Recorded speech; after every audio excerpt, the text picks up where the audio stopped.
ഇക്കഴിഞ്ഞ മെയ് മാസം 4-ന് ആരംഭിച്ച ആകാംക്ഷകൾക്ക് വിരാമമിട്ടുകൊണ്ട് മെയ് 18-ാം തീയതി ശ്രീ വി.ഡി. സതീശൻ കേരളത്തിൻ്റെ മുഖ്യമന്ത്രിയായി സത്യപ്രതിജ്ഞ ചെയ്ത് അധികാരമേറ്റു. ഇടവമാസത്തിൽ ചന്ദ്രൻ ഉച്ചനായി നിൽക്കുന്ന ഇടവരാശിയിൽ രോഹിണി നക്ഷത്രത്തിൽ കമ്മ്യൂണിസ്റ്റ് മനസ്സുള്ള ഒരു കോൺഗ്രസ്സുകാരൻ കേരളത്തിൻ്റെ അമരക്കാരനായി വരുന്നു.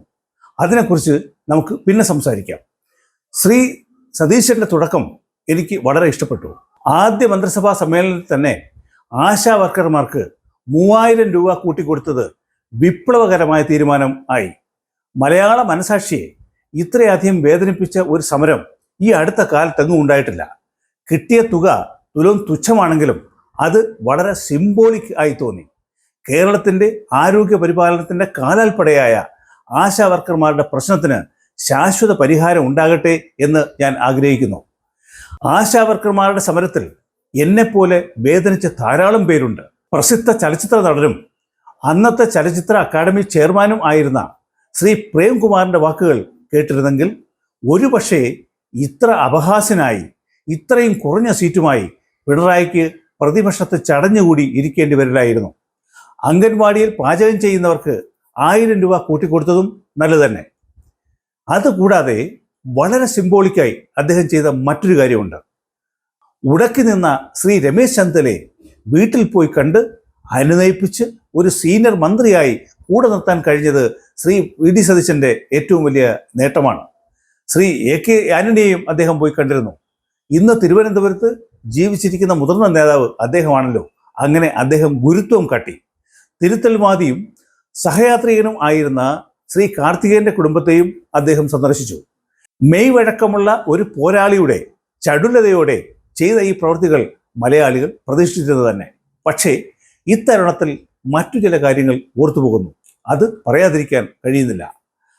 വർഗീയ ശക്തികളുടെ തിണ്ണ നിറങ്ങാൻ തയ്യാറല്ല എന്ന് ശ്രീ സതീശൻ പറഞ്ഞപ്പോൾ അതൊരു വിപ്ലവകരമായ സമീപനമാണെന്ന് പലരും അഭിപ്രായപ്പെട്ടിരുന്നു. സതീശൻ്റെ ധൈര്യത്തെ മനസ്സുകൊണ്ടെങ്കിലും ഞാനും അഭിനന്ദിച്ചിരുന്നു. ശ്രീ സതീശൻ തിരുവനന്തപുരത്ത് പട്ടത്തുള്ളൊരു അരിമനയിൽ തിണ്ണ നിറങ്ങാൻ പോയി എന്ന വാർത്ത കേട്ടപ്പോൾ അക്ഷരാർത്ഥത്തിൽ ഞാൻ ഞെട്ടിപ്പോയി. അതിനുശേഷം വന്ന വാർത്തയും കൊള്ളാം. വെള്ളയമ്പലത്ത് മറ്റൊരു ബിഷപ്പിൻ്റെ തിണ്ണയും ഇദ്ദേഹം നിരങ്ങി എന്ന് കേട്ടപ്പോൾ എനിക്ക് ഒരു കാര്യം പിടികിട്ടി.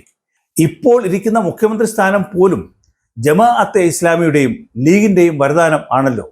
ഏതൊരു ആവറേജ് കോൺഗ്രസ്സുകാരൻ്റെയും ഡിക്ഷണറിയിൽ വർഗീയത എന്ന് പറഞ്ഞാൽ ഹിന്ദു വിരുദ്ധത എന്നേ അർത്ഥമുള്ളൂ എന്ന പച്ച പരമാർത്ഥം ഞാൻ ഒരു നിമിഷത്തേക്ക് മറന്നുപോയി.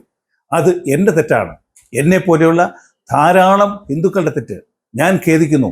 മതേതര ഹിന്ദുക്കൾക്ക് വേണ്ടി ഖേദിക്കുന്നു. NSSൻ്റെ ആസ്ഥാനവും SNDPയുടെ ആസ്ഥാനവും മാത്രമേ വർഗീയ ശക്തികളുടെ നിർവചനത്തിൽ വരികയുള്ളൂ. സുകുമാരൻ നായരെയും വെള്ളാപ്പള്ളിയെയും ന്യായീകരിക്കുകയല്ല ഞാൻ. എന്നു മാത്രമല്ല, ഇവർ കാരണമാണ് ഈ 2 സമുദായവും അവർ അർഹിക്കുന്ന പരിഗണന കിട്ടാതെ പോകുന്നത് എന്ന പൂർണ്ണ ബോധ്യമുള്ള ആളാണ് ഞാൻ.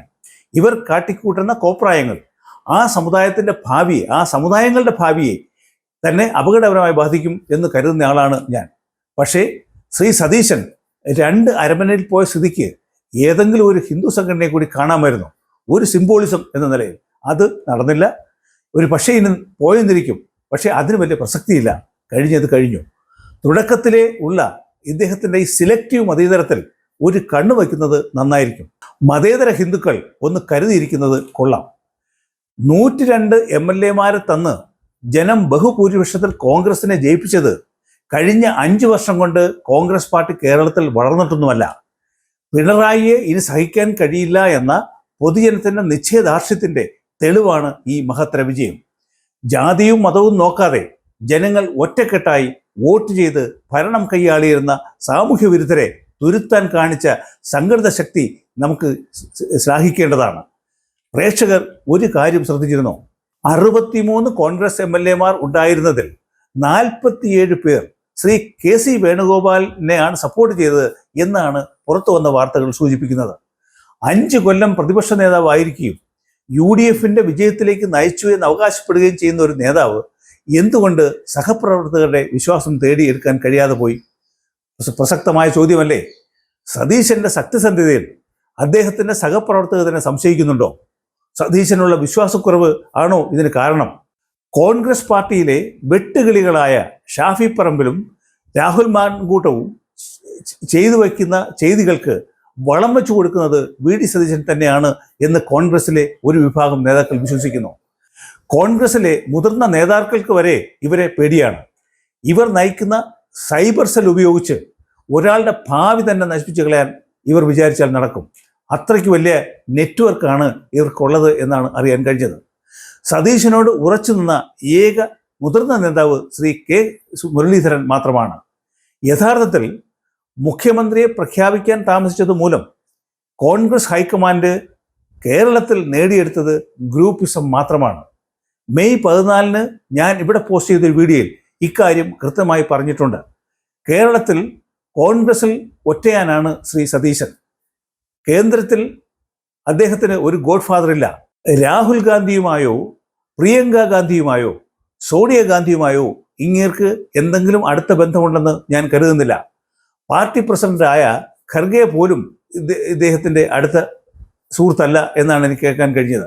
ശ്രീ സതീശന് ഇവരെ ആരുമായിട്ടെങ്കിലും ബന്ധപ്പെടണമെങ്കിൽ തന്നെ അത് കേസ് വഴി മാത്രമേ നടക്കുകയുള്ളൂ.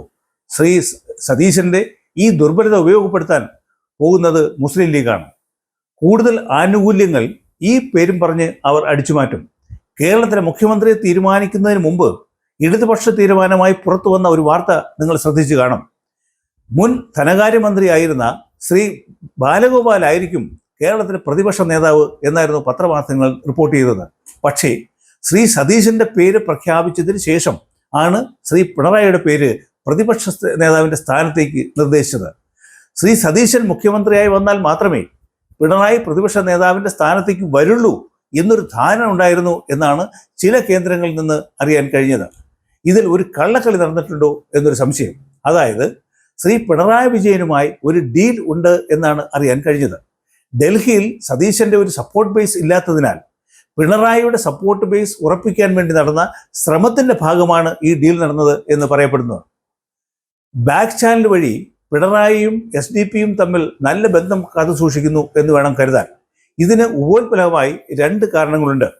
SDP ഓരോ ജില്ലാ ഘടകത്തിലും 2 കോടി രൂപ വെച്ച് CPM ഈ ഇലക്ഷന് കൊടുത്തിരുന്നു എന്നാണ് SDP സംസ്ഥാന വൈസ് പ്രസിഡന്റ് വെളിപ്പെടുത്തൽ കഴിഞ്ഞ ദിവസം വന്നിരുന്നത്. കൂടാതെ LDFന്റെ ഘടകകക്ഷിയായ ഓൾ ഇന്ത്യ മുസ്ലിം ലീഗ് പറഞ്ഞത് CPMന്റെ നിർദ്ദേശപ്രകാരമാണ് മഞ്ചേശ്വരത്തെ വോട്ട് മറിച്ച് ശ്രീ കെ സുരേന്ദ്രനെ തോൽപ്പിച്ചത് എന്നാണ്. ഇതുകൂടാതെ LDFന്റെ ഘടകകക്ഷിയായ ഓൾ ഇന്ത്യ മുസ്ലിം ലീഗ് പറഞ്ഞത് CPMന്റെ നിർദ്ദേശപ്രകാരമാണ് മഞ്ചേശ്വരത്തെ വോട്ട് മറിച്ച് ശ്രീ കെ സുരേന്ദ്രനെ തോൽപ്പിച്ചത് എന്നാണ്.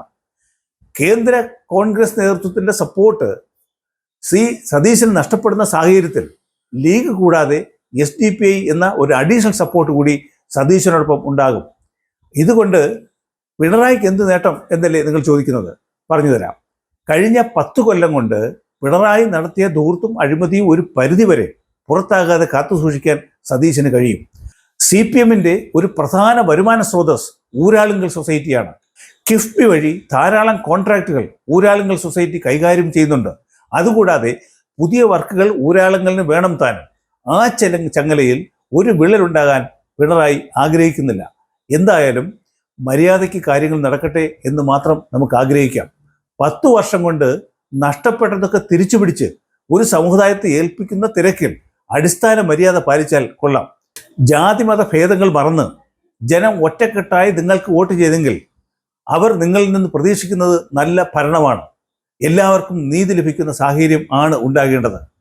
ഇനി കാത്തിരുന്ന് കാണേണ്ടത് ഇത്രമാത്രം: ശ്രീ സതീശൻ ഒരു നിഷ്പക്ഷനായ ഭരണാധികാരിയാകുമോ, അതോ ഒരു വിഭാഗത്തിൻ്റെ സമ്മർദ്ദ തന്ത്രങ്ങളിൽപ്പെട്ട് അപ്രസക്തനായി തീരുമോ എന്നത് മാത്രമാണ്. അതായത് ശ്രീ സതീശൻ കേരളത്തിൻ്റെ ചരിത്രത്തിൽ ഒരു ചാപ്റ്റർ ആയി തീരുമോ, അതോ വെറും ഒരു പാരഗ്രാഫായി അവശേഷിക്കുമോ എന്ന് കണ്ടറിയാൻ ഇനി അടുത്ത 5 കൊല്ലം നമുക്ക് കാത്തിരിക്കേണ്ടി വരും. നന്ദി, നമസ്കാരം.